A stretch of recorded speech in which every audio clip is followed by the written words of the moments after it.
Tonight we're in Swansea and welcome to Question Time.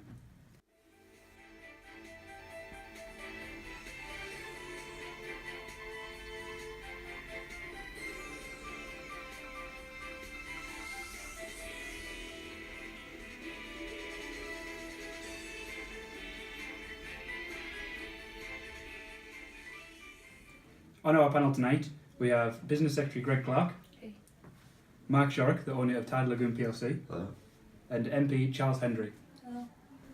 Tonight we'll be talking about the Swansea Tidal Lagoon project. Mark, can you tell us a little bit about the project? Yes, the Swansea Tidal Lagoon would be the first project of its kind. It involved building a breakwater across the bay with turbines that would be powered by the changing water levels from the tide.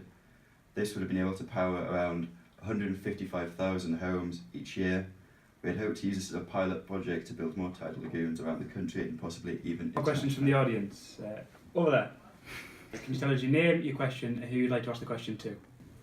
Hi, I'm Georgia. I want to ask Mark, how will this project impact the local community?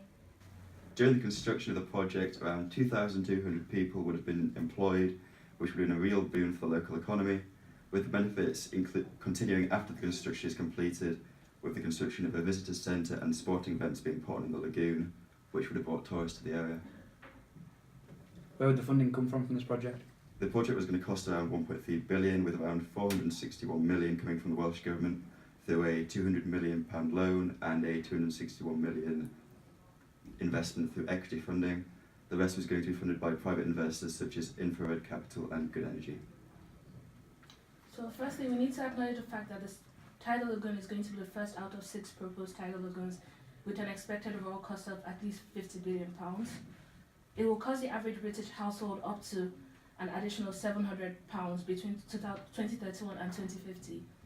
By 2050, the lagoons would generate about 30 terawatt-hour per year of electricity, and that will cost 20 billion more than using a mixture of nuclear and offshore wind.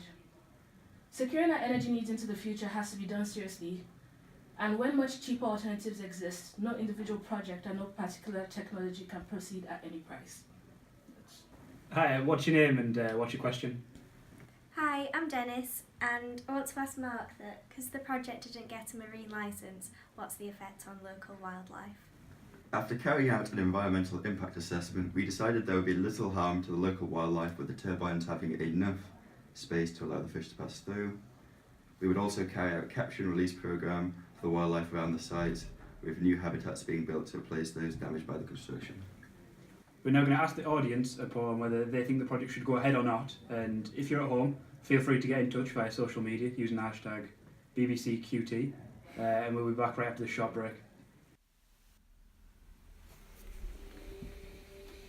Ar amor, dros is cochion. Ar amor, my livis squinion. Ar amor, mein haririne. Cascu nos. Chodia bore. Twice a day, every day, the Atlantic Ocean surges up onto the UK's continental shelf and onto our coastline. This creates one of the highest tidal ranges in the world, an untapped energy source with huge potential. Harnessing the natural power of our tidal ranges here in the UK will help transform how we generate energy and provide the catalyst for a new British engineering and construction industry.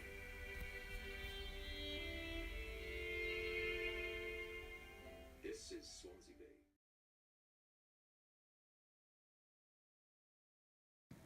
Welcome back to Question Time. We've got the results from our polling, and 66% of the audience are feeling positive about the Swansea Tidal Lagoon project, but our response from social media is that the UK is mainly negative about the project.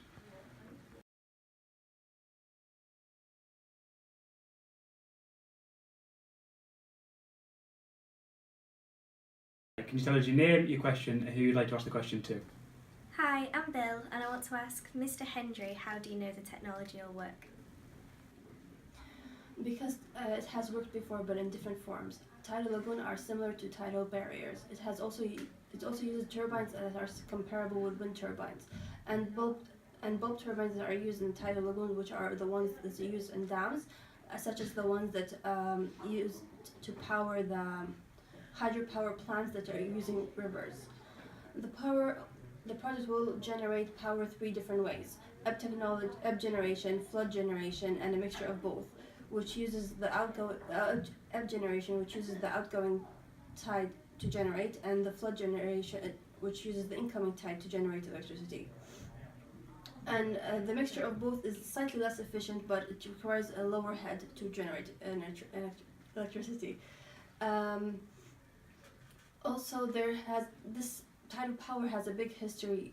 There are already existing places in the world that uses tidal power, such as France, Canada, and South Korea. Any more questions from the audience?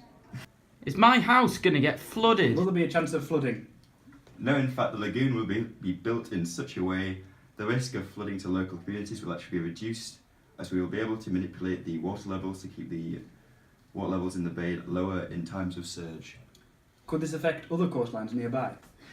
This could happen if there are mistakes in the design, but we will work hard to make sure this doesn't happen. There will also be an emergency reservoir to mitigate any damage if this did in Can you fact tell us your name, your question, and who you'd like to ask the question to? Hi, I'm Sue, and I want to ask Mark, will this mean that people lose their jobs at the local nuclear power plants? There will be 2,000 jobs created by the construction, which I mentioned earlier, plus the local tourism boost, which I think will more than make up for any lost jobs at the plant. You mentioned that it will provide 200,000 jobs, but after looking into it, it will only provide 28 jobs in the long run. So most of the jobs you're talking about are only going to be during the construction period.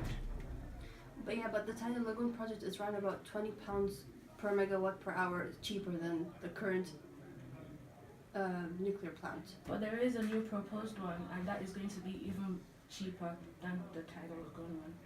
Yeah, but ours can attract tourists in the future, since it's the first of its kind. But this one would have more jobs in the long term for the people of Swansea. Do we have any questions from the audience? Over there. Hi, I'm Nessa, and I want to ask Mark, where are you sourcing the materials from? Our goal is to source everything within the UK, with the turbines, for example, being made in the UK and assembled on site. Well, the stone is being sourced from a currently closed mine in Cornwall, and the reopening of the mine is currently being opposed by the Community Against Deemed Super Quarry Limited, and this is because of sustainability concerns. So, how are you actually going to source the stone? When we come to that, we will cross it.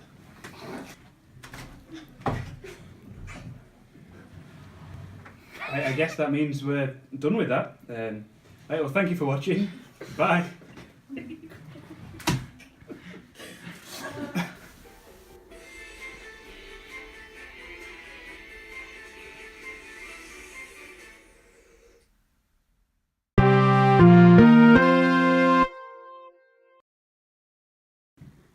So we thought we'd discuss our own opinions on the Tidal Lagoon project and whether we think it should actually go ahead. So one of the points we raised was that we thought, one of the main negative points is that the Tidal Lagoon project is massively expensive when compared to the nuclear power plants. The new nuclear power plant that's being developed. So even though it is really expensive, it's better than nuclear. You don't get any toxic waste, it just reuses water and it's a bait, there's loads of water. And also there's no chance of the workers getting in touch with toxic material or the resources the nuclear materials that they need. And also we have to admit it is going to be something that's really good for the UK, because it's not a process you see. It's not really been done anywhere else, so it will put the UK on the map, I guess. And based off this one, if this one did go ahead, it would then start the trend and set off loads of projects similar to this. And we could get lots of energy using this way. It's renewable. Although we'd probably say we're mostly unanimously against it, maybe. Maybe if they actually found the cheaper resources or something. Or maybe after building the first one, they'll find a way to make the building of the other 5 cheaper. Mitigating costs. Yes. Yes,